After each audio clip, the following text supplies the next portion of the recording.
Welcome, listeners. This is the Wishing You Well podcast, and I am your host, Maria Patrick, health coach and Qigong instructor. Thank you for tuning in today.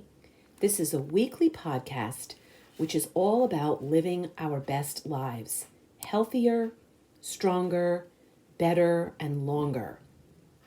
I find inspiration for us to do this in the news and the headlines. I had several other topics prepared for this week's broadcast, and then the world was given the news on Friday via a video announcement that Princess Kate has recently been diagnosed with cancer. After weeks of speculation and many rumors related to the several months that Catherine, the Princess of Wales, was out of the public spotlight, she shared the news that in January she had major abdominal surgery, which she said was successful, but that the tests done afterwards revealed that cancer was present. While Princess Kate has not disclosed the specifics about her diagnosis, so we don't know exactly what type of cancer she is dealing with, she is taking millions of us along with her on her healing journey. She told us that she is in the early stages of her treatment plan, which includes preventative chemotherapy. Whether you are a royal watcher or not, I am sure we can all agree that in her video message, Princess Kate showed dignity, grace, composure, courage, and strength. She thanked her medical team. She showed gratitude for the love, support, and kindness that she's received from so many who have wished her well. And she acknowledged that she is thinking about all of those whose lives have been affected by cancer, and told them that they should not lose faith or hope and that they are not alone. She said she looks forward to being completely healed and returning to the royal duties which mean so much to her. Princess Kate is keeping calm and carrying on, which is a phrase often used and associated with the United Kingdom, but we may not know its origin story.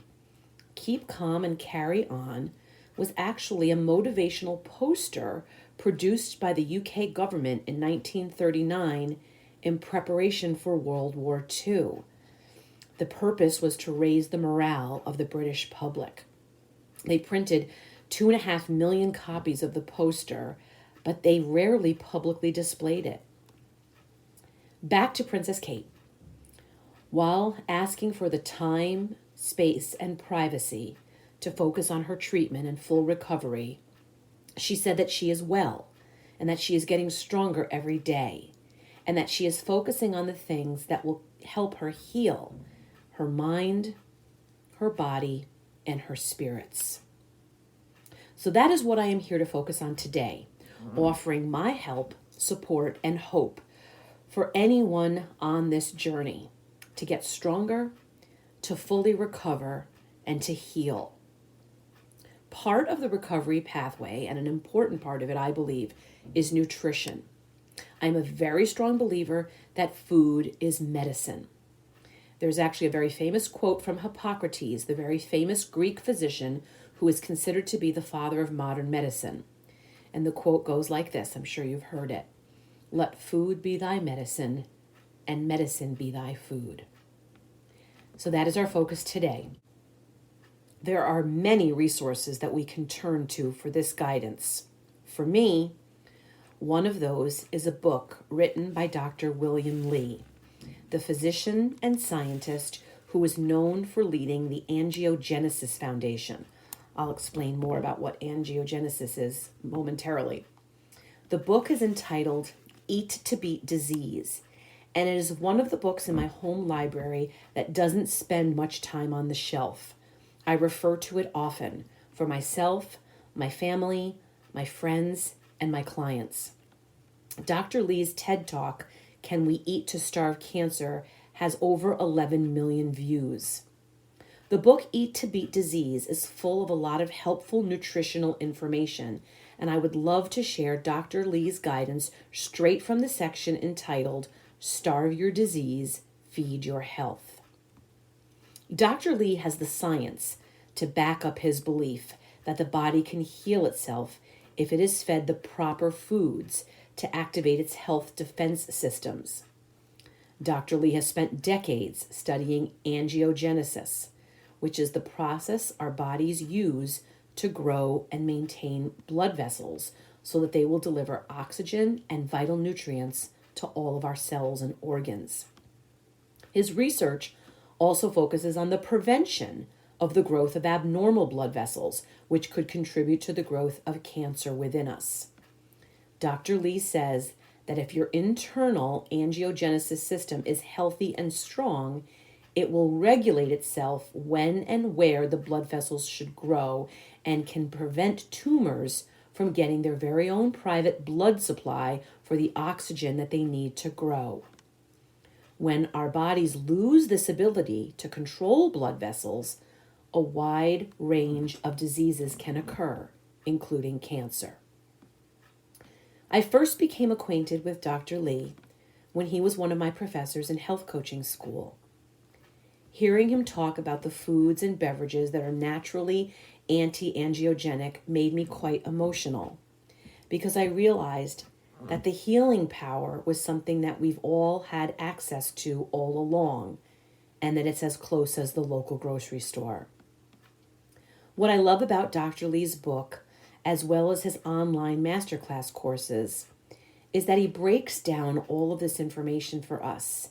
He makes it digestible and understandable, and he lists out the foods that will inhibit angiogenesis, which means foods that can block blood vessel growth and subsequently inhibit cancerous cells from ever developing into cancer, even if there are those of us who have cancer running in our family. So, my listeners, get out your grocery shopping list and your pen and be prepared to add to it. Let's start in the produce section. You're going to want to add both broccoli and kale to your cart. They both have very powerful antiangiogenic bioactives like sulforaphanes, quercetin, and lutein. And studies have shown that eating just 1 to 2 cups per week will significantly reduce the risk of many cancers, including lung, breast, ovarian, prostate, melanoma, and Hodgkin's lymphoma. You will want to purchase mushrooms, which have long been considered a medicinal food. Not only has it been reported that mushrooms possess anti-cancer activities, they also minimize the undesirable side effects of chemotherapy and radiation, such as nausea, bone marrow suppression, anemia, and insomnia. Are you currently eating soybeans? If not, you're going to want to start. Soy gets a bad rap, but in their non-genetically modified form, large studies have shown that people who regularly eat more soy foods have a lower risk of developing angiogenesis-dependent diseases, such as breast and prostate cancers and coronary artery disease. You can eat them fresh, as in edamame, soy milk, and soy nuts, or you can eat them in the fermented variety, such as miso, tempeh, tofu, and soy sauce. Moving on to fruits. Let's start with the tomato, which we all know in the culinary world that it acts more like a vegetable, but it is indeed a fruit. Tomatoes contain a very useful bioactive, especially carotenoids like lycopene, which inhibits angiogenesis. You'll want to get stone fruits, which are the ones that have the pit in the center. Now, while they might not be in season right now, you will want to add them to a future shopping list or purchase them right now from the frozen section, because they are known to be a great source of the bioactive that are protective of our DNA, as well as being regenerative and anti-angiogenic. So choose your favorites from the following list and try to have at least 2 per day. Peaches, plums, nectarines, apricots, cherries, and mango. Thanks to Dr. Lee, I eat 1 or 2 kiwi fruit a day, and that is because they are so healing for our gut microbiome. They help to increase the production of healthy gut bacteria, which will help prevent digested foods from leaking out of your gut. Kiwi fruit will also improve your glucose metabolism and lower inflammation in your body. How about the old adage, an apple a day keeps the doctor away? You will want to eat at least one Granny Smith or Red Delicious apple for their high amounts of anti-angiogenic polyphenols. All apples are good. Please buy them organic, but the Granny Smith and Red Delicious are at the top of Dr. Lee's list. Can you believe that only 1/5 of a cup of berries a day can make a huge difference in your body's efforts to prevent cancer and heal itself? Whether it's strawberries, raspberries, blackberries, blueberries, or cranberries, figure out the best way to add them in every day. Your body will thank you because regular berry consumption is linked to lower cancer risk thanks to the many bioactives in them. While you're at the store, stop to see the butcher and the fishmonger to add some more anti-angiogenic foods into your cart. Chicken thighs and drumsticks, you may be surprised to find out, are considered among the healthiest choices among meats because they are so high in vitamin K2, which is a naturally occurring fat-soluble vitamin which has anti-angiogenic properties. Seafood and shellfish are great sources of the healthy polyunsaturated omega-3 fatty acids, which are also, yes, you guessed it, anti-angiogenic. There's a long list for you to choose from: mackerel, salmon, sardines, bluefish, swordfish, sea bass, yellowtail, halibut, anchovies, scallops, shrimp, sole, lobster, and cod. Avoid tilapia because that contains a high amount of the unhealthy omega-6 fatty acids. Don't leave the store without stocking up on tea, tree nuts, and olive oil, all of which we should be consuming regularly for their cancer-fighting properties. When it comes to tea, the leaves contain more than 2,000 bioactive compounds like catechins, and their potent angiogenesis inhibiting effects are considered to be as strong as those of the drugs intended for this purpose. Chinese jasmine, Japanese sencha, green tea, Earl Grey, and chamomile are all at the top of the list. They are full of the polyphenol EGCG, which reduces harmful angiogenesis and cancer growth. Green tea has 16 times the level of EGCG as black tea. Drinking 2 to 3 cups per day is associated with a 44% reduced risk of developing colon cancer. Dr. Lee suggests buying loose leaf tea as fresh as possible and drinking it often. My house always has olive oil in it. This is thanks in part to my Italian heritage and how I learned to cook from my grandmother and mother, and also thanks in great part to Dr. Lee, who reminds us that olive oil is full of high levels of bioactive polyphenols, which are anti-angiogenic, anti-inflammatory, antioxidant, and anti-cancer.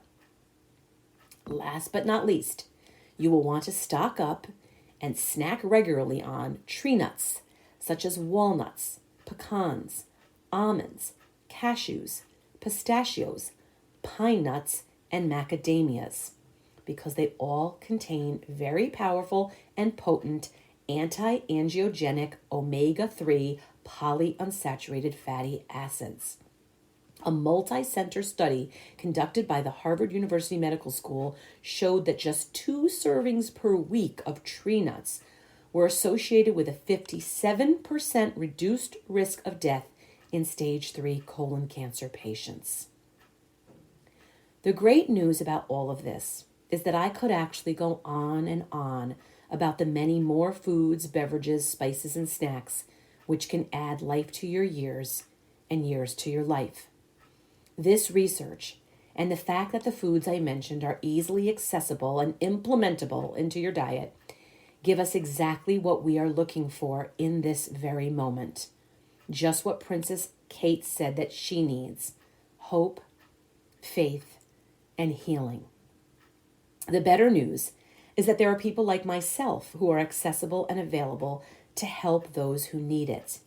you can book an online health coaching session with me, and I can help you to plan out exactly how to incorporate the healing foods into your everyday life. I'm offering a special discounted rate for my podcast listeners. This Wishing You Well special can be linked in the description box of this episode. Thank you for tuning in today.